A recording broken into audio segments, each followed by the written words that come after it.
The Intelligence Committee said today that the CIA illegally opened and read the mail of several prominent Americans, including one letter to Richard Nixon. It occurred during a 20-year program of intercepting mail crossing the Iron Curtain.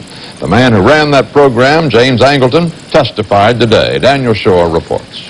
Slowed down a bit by ulcer medication, Angleton, the legendary counterintelligence chief, had no apology to make for an admittedly illegal 20-year program of opening mail between the U.S. and Russia, a program that went beyond looking for communist intelligence. For, as Senator Church disclosed, letters were also being opened and photographed for a special CIA file marked Selected American Politicians. That file included a June 1968 letter to Richard Nixon in New York from his speechwriter Ray Price, traveling in Moscow, discussing his coming candidacy. A 1958 letter from Senator Hubert Humphrey, then in Moscow. This 1968 letter to Senator Edward Kennedy from a Soviet citizen in Armenia talking about a U.S.-Soviet health exchange. Senator Church's own letter from Moscow in 1971 to his mother-in-law, and mail to and from Federal Reserve Chairman Arthur Burns, Martin Luther King, Harvard University, the Ford and Rockefeller Foundations. This kind of either surveillance or interference on any correspondence to officials or to any Americans, I think, is extremely unfortunate. I think it's an outrage, and I don't like it. I never liked snoopers, and if the CIA doesn't have anything else but to read my mail, they're hard up for work.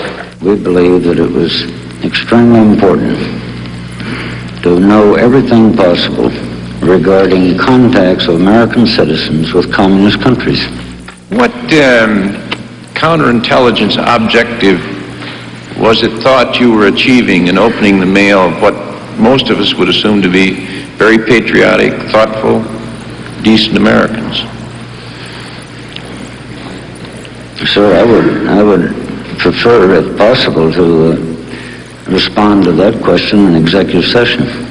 Angleton didn't reply today, but did confirm what former Nixon aide Tom Charles Houston testified yesterday, that in 1970, when President Nixon was considering permitting postal snooping, the CIA and FBI concealed from him that had been going on for 18 years.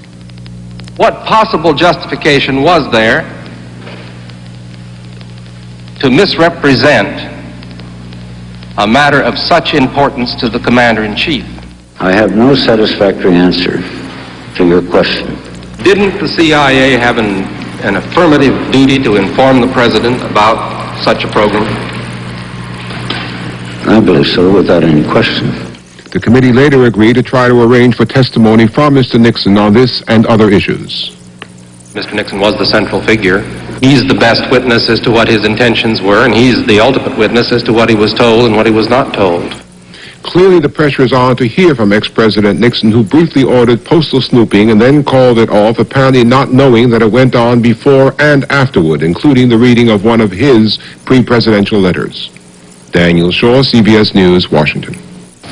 The committee stopped short of subpoenaing Mr. Nixon's testimony, but a federal judge ordered the former president to submit to questioning in a damage suit resulting from White House wiretapping.